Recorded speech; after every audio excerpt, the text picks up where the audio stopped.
morning. How are you? It's been great, hasn't it? I've been blown away by the whole thing. In fact, I'm leaving.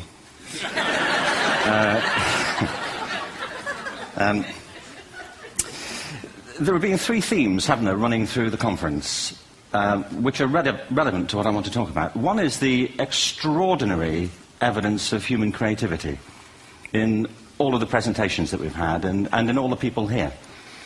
Just the variety of it and the range of it. The second is that it's put us in a place where we have no idea what's going to happen in terms of the future. No idea how this may play out. I have an interest in education. Actually, what I find is everybody has an interest in education. Don't you? I find this very interesting. If you're at a dinner party and you say you work in education, actually, you're not often at dinner parties, frankly. If you work in education, you're not asked, you know, and you're never asked back, curiously. That's I think it strikes me. But if you are, and you say to somebody, they say, what do you do? And you say, you work in education, you can see the blood run from their face. They think, oh my God, you know, why me? It's my one night out all week. But if you ask people about their education, they pin you to the wall. Because it's one of those things that goes deep with people. Am I right? Like religion and money and other things. So I have a big interest in education, and I think we all do. We have a huge vested interest in it, partly because it's education that's meant to take us into this future that we can't grasp. If you think of it, children starting school this year will be retiring in 2065. Nobody has a clue, despite all the expertise that's been on parade for the past 4 days, what the world will look like in 5 years' time. And yet we're meant to be educating them for it. So the unpredictability, I think, is extraordinary. And the third part of this is that we've all agreed, nonetheless, on the really extraordinary capacities that children have, their capacities for innovation. I mean, Serena last night was a marvel, wasn't she? Just seeing what she could do. And she's exceptional, but I think she's not, so to speak, exceptional in the whole of childhood. What you have there is a person of extraordinary dedication who found a talent. And my contention is all kids have tremendous talents, and we squander them pretty ruthlessly. So I want to talk about education, and I want to talk about creativity. My contention is that creativity now is as important in education as literacy, and we should treat it with the same status. Thank you.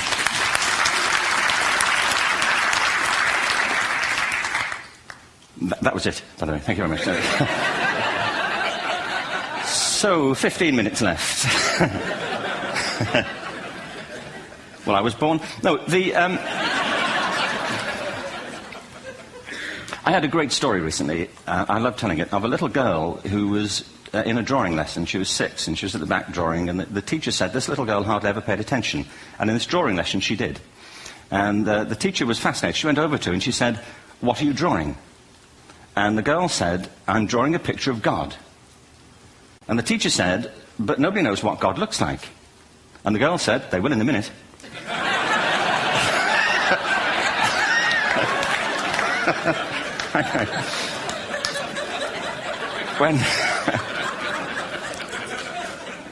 When my son was 4 in England, actually he was 4 everywhere, to be honest. I mean, for being strict about it, wherever he went, he was 4 that year. But he was in the Nativity play. Do you remember the story? No, it's big. It's a big story. Mel Gibson did the sequel. You may have seen it. I don't know. It was Nativity 2. But James got the part of Joseph, which we were thrilled about. We consider this to be one of the lead parts. We had the place crammed full of agents and T-shirts, you know. James Robinson is Joseph. He didn't have to speak, but do you know the bit where the 3 kings come in? They come in bearing gifts, and they bring gold, frankincense, and myrrh. This really happened. We're sitting there, and they, I think, just went out of sequence. Because we talked to the little boy afterwards and said, you know, "Are you okay with that?" And they said, "Yeah, why was that wrong?" They just switched. I think that was it. Anyway, the 3 boys came in, little 4-year-olds with tea towels on their heads, and they put these boxes down. The first boy said, "I bring you gold." And the second boy said, "I bring you myrrh." And the third boy said, "Frank sent this."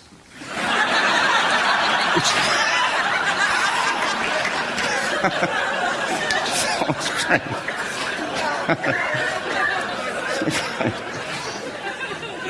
What these things have in common, you see, is that kids will take a chance. You know, if they don't know, they'll have a go. Am I right? They're not frightened of being wrong. Now, I don't mean to say that being wrong is the same thing as being creative.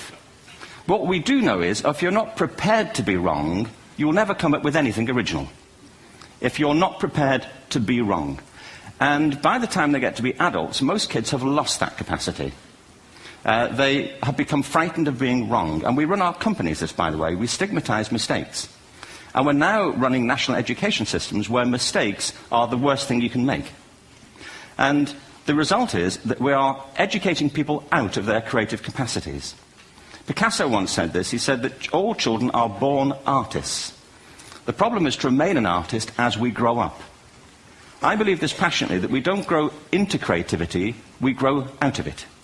Or rather, we get educated out of it. So why is this? I lived in Stratford-on-Avon until about 5 years ago. In fact, we moved from Stratford to Los Angeles.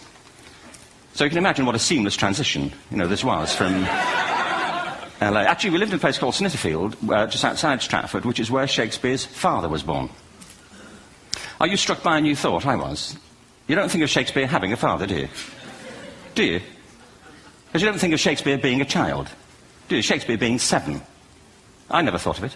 I mean, he was 7 at some point. He was in somebody's English class, wasn't he? Do you understand?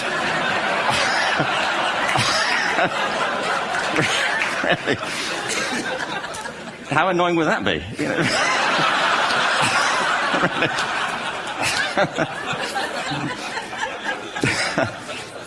Must try harder. Being sent to bed by his dad, to Shakespeare, go to bed now, to William Shakespeare, and put the pencil down, and stop speaking like that. It's confusing everybody.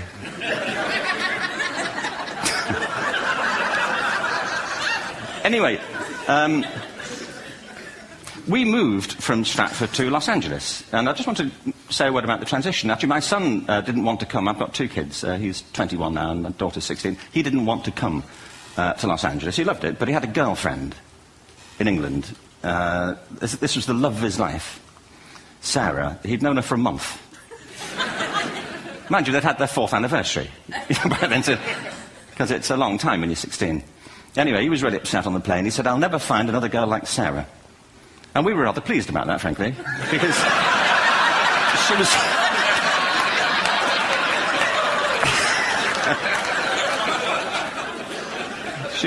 she was the main reason we were leaving the country.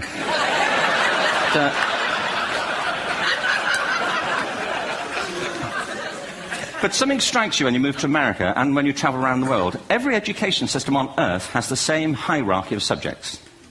Everyone, doesn't matter where you go. You'd think it would be otherwise, but it isn't. At the top are mathematics and languages, then the humanities, and at the bottom are the arts, everywhere on Earth. And in pretty much every system, too, there's a hierarchy within the arts.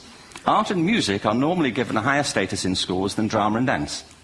There isn't an education system on the planet that teaches dance every day to children the way we teach them mathematics. Why? Why not? I think this is rather important.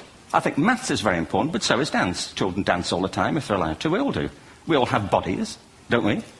Yeah. Did I miss a meeting? I think... Truthfully, what happens is, as children grow up, we start to educate them progressively from the waist up. And then we focus on their heads, and slightly to one side. If you were to visit education as an alien and say, what's it for, public education, I think you'd have to conclude, if you look at the output, who really succeeds by this? Who does everything they should? Who gets all the brownie points? Who are the winners? I think you'd have to conclude the whole purpose of public education throughout the world is to produce university professors. Isn't it? They're the people who come out the top, and I used to be one. So there, But... And I like university professors, but, we shouldn't hold them up as the high watermark of all human achievement. They're just a form of life. Another form of life. But they're rather curious, and I say this out of affection for them. There's something curious about professors. In my experience, not all of them, but typically, they live in their heads. They live up there, and slightly to one side. They're disembodied, in a kind of literal way. They look upon their body as a form of transport for their heads. It's... Don't they? It's a way of getting their head to meetings.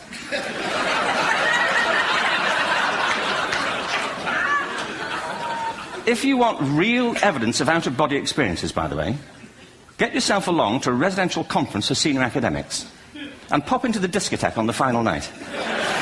And there you will see it. Grown men and women writhing uncontrollably off the beat. Waiting to end so they can go home and write a paper about it. Now, our education system is predicated on the idea of academic ability. And there's a reason. The whole system was invented around the world. There were no public systems of education really before the 19th century. They all came into being to meet the needs of industrialism. So the hierarchy is rooted on two ideas. Number one, that the most useful subjects for work are at the top. So you were probably steered benignly away from things at school when you were a kid, things you liked, on the grounds you would never get a job doing that. Is that right? Don't do music, you're not going to be a musician. Don't do art, you won't be an artist. Benign advice, now profoundly mistaken. The whole world is engulfed in a revolution. And the second is academic ability, which has really come to dominate our view of intelligence because the universities designed the system in their image. If you think of it, the whole system of public education around the world is a protracted process of university entrance. And the consequence is that many highly talented, brilliant, creative people think they're not. Because the thing they were good at school wasn't valued or was actually stigmatized. And I think we can't afford to go on that way. In the next 30 years, according to UNESCO, more people worldwide will be graduating through education than since the beginning of history. More people. And it's the combination of all the things we've talked about, technology and its transformational effect on work, and demography and the huge explosion in population.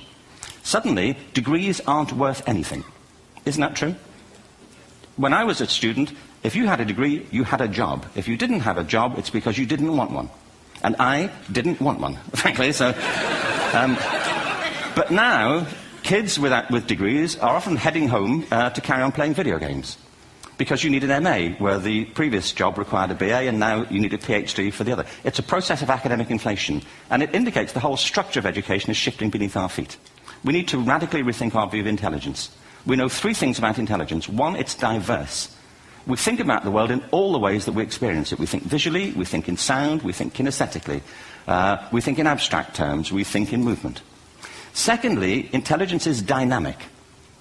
If you look at the interactions of a human brain, as we heard yesterday from a number of presentations, intelligence is wonderfully interactive. The brain isn't divided into compartments.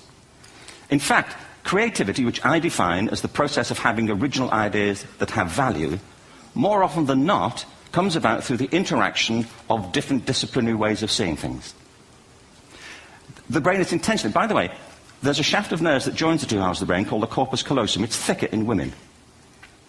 Following on from Helen yesterday, I think this is probably why women are better at multitasking. Because you are. Aren't you? There's a raft of research, but I know it from my personal life. If my wife is cooking a meal at home, which is not often, thankfully, but, if she's doing...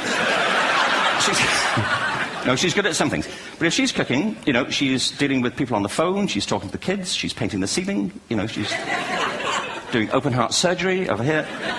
If I'm cooking, the door is shut, the kids are out, the phone's on the hook. If she comes in, I get annoyed. I say, Terry, please, I'm trying to fry an egg in here.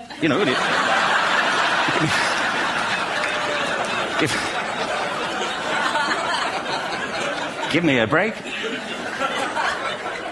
Actually, do you know that old philosophical thing? If a tree falls in a forest and nobody hears it, did it happen? Remember that old chestnut? I saw a great T-shirt, really, recently, which said, if a man speaks his mind in a forest and no woman hears him, is he still wrong?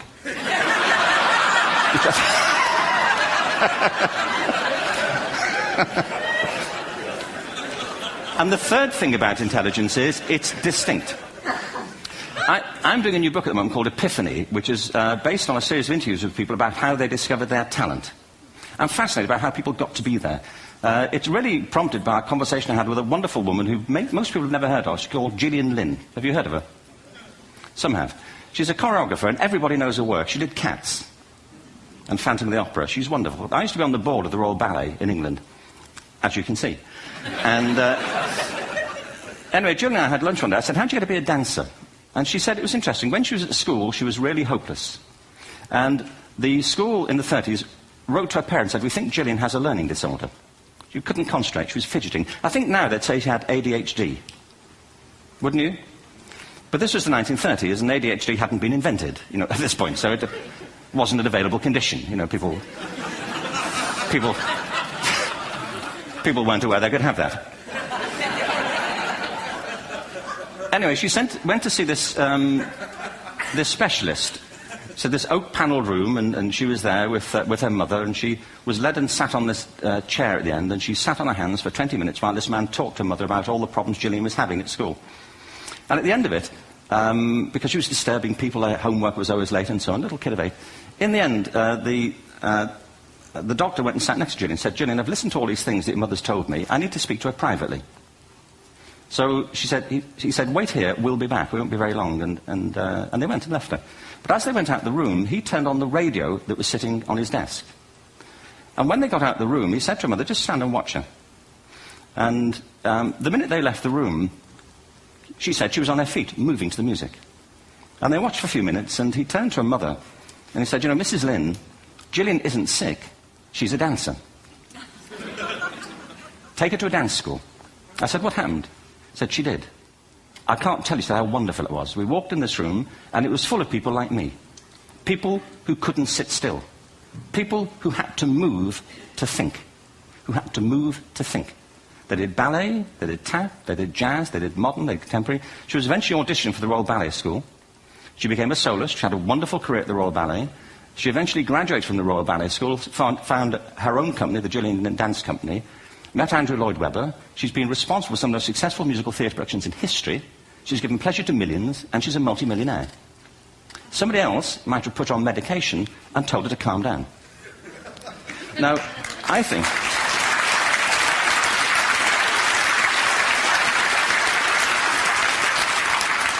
What I think it comes to is this. Al Gore spoke the other night about ecology and the revolution that was triggered by Rachel Carson. I believe our only hope for the future is to adopt a new conception of human ecology, one in which we start to reconstitute our conception of the richness of human capacity. Our education system has mined our minds in the way that we strip mine the earth for a particular commodity, and for the future it won't serve us. We have to rethink the fundamental principles on which we're educating our children. There was a wonderful quote by Jonas Salk, who said, if all the insects were to disappear from the earth, within 50 years, all life on earth would end. If all human beings disappeared from the earth, within 50 years, all forms of life would flourish. And he's right. What TED celebrates is the gift of the human imagination. We have to be careful now that we use this gift wisely and that we avert some of the scenarios that we've talked about. And the only way we'll do it is by seeing our creative capacities for the richness they are and seeing our children for the hope that they are. And our task is to educate their whole being so they can face this future. By the way, we may not see this future, but they will. And our job is to help them make something of it. Thank you very much. Bravo. Here, here. Good.